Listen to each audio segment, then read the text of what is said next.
කියන්න තියන්නේ මේ කාලේ හරි අමාරුයි. හැබැයි මේ කාලේ තමයි ඔයාට ඔය ගොඩක් මිනිසුන්ට උත්තර දෙන්න තියෙන කාලේ. අපිට ගොඩක් මිනිසුන්ට වචන වලින් උත්තර දෙන්න බෑ. ඒක මතක තියාගන්න. ඉස්සර මම කැම්පස් එකේ ඉන්නකොට, يعني කැම්පස් එකේ මම අතරමැද්දේදී අ, ඉන්න කාලේ ඔය ගොඩාක් මිනිස්සු සෑහෙන්න, يعني මම අතරමැද්දේ ගිහිල්ලා මගේ අනිත් වැඩත් එක්ක අරවා මේවත් එක්ක මම කැම්පස් නොයා හිටිය අවුරුදු 2ක් විතර. ඉතින් ඒ කාලේ මට මිනිස්සු ගොඩාක් දේවල් කිව්වා. ඒකට රිටර්න් එක විදියට මම කරේ කැම්පස් එකට ගිහිල්ලා සියලු මොඩියුල් වලට A අඩුම B එකක් දාලා සුපිරිම GPA එකක් දාලා වැඩේ ඉවර කරපු එක. දැන් ඒ කියන්නේ උත්තර දෙන්න ඕනේ අනිත් පැත්තෙන්. මිනිසුන්ට මොකුත් කියන්න එපා මූණට. ඔයා වැඩ කරන්න, මහන්සි වෙන්න, වැඩ කරන්න, උපරිමේ කරන්න. අන්තිම මොහොතේ ගොඩාක් දේවල් වෙනස් කරන්න පුළුවන්. මොකද අන්තිම මොහොත තමයි ගොඩක් මිනිස්සු අතාරින්නේ. අන්තිම මොහොත තමයි ගොඩක් මිනිස්සු බය වෙන්නේ. අන්තිම මොහොතේ අනිත් මිනිස්සු බය වෙද්දී ඔයා ගැම්මෙන් ඉස්සරහට යන්න. එකම දේ, කිසිම හැඟීමක් තියාගන්න එපා මේ කාලේ යකෙක් වගේ, මැෂින් එකක් වගේ.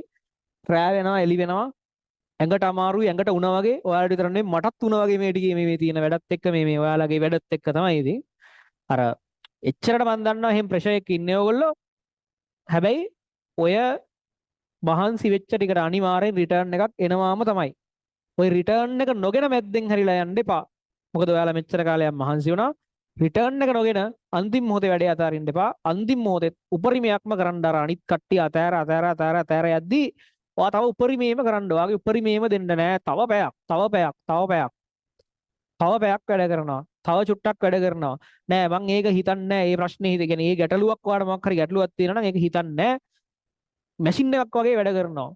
මහන්සි බලන්නේ නෑ. ඇහැරන් නිදින වෙලාවල් බලන්නේ නෑ. යකෙක් වගේ වැඩ කරනවා කියලා මේ ටිකේ වැඩ කරන්න. මොකද ඔයාලට තේරෙනවානේ පැය 10ක් වගේ වෙලාවක් ඇතුළතදී ලොකු ලකුණු සංඛ්‍යාවක් වෙනස් කරන්න පුළුවන්. අපි දැන් පැය 10ක් වගේ ඇතුළත අද මෙතන සමහරට MCQ 10ක්වත් ගහගන්න බැරි ළමයි ඉඳදී අනිවාර්යෙන් දැන් පාස් පේපර් එකක් කරලා ගලුවොත් අනිවාර්යෙන් 20 පන්ලලා දිනවා. හරි. අනිවාර්යෙන් 20 පන්ලලා දිනවා. ඒතර MCQ 12ක් 13ක් තිබිච්ච ළමයට දැන් අනිවාර්යෙන් 30කට කිට්ටු වෙන්න වදී. පොඩ්ඩක් බලන්න 15ක් විතර තිබ්බනම් 30ක් විතර වදී. ඒ හින්දා එච්චර වෙනසක් කරන්න පුළුවන් නම් පැය 10කදී අනිත් සබ්ජෙක්ට් වල උනත් කරන්න බැරි දෙයක් නෑ. ඒක මතක තියාගන්න. අනිත් සබ්ජෙක්ට් වලත් කරන්න බැරි දෙයක් නෑ. බොරුවට ඒව ගැන හිත ඉන්න එපා. වැඩ කරන්න. යකා වගේ වැඩ කරන්න. ඒ කියන්නේ හිත ඉන්න එපා. හරි. අවසාන වශයෙන් මතක තියාගන්න ජීවිතය කියන්නේ අපිට සිද්ධ වෙන දේවල් වල එකතුවක් නෙමෙයි. අපිට ගොඩක් දේවල් සිද්ධ වෙනවා. ඒක අපිට නවත්තන්න බෑ. අපිට කන්ට්‍රෝල් කරන්න බෑ. අපිට වෙන දේවල් අපිට නවත්තන්න බෑ. හැබැයි අපිට කරන දේවල් අපිට වෙනස් කරන්න පුළුවන්.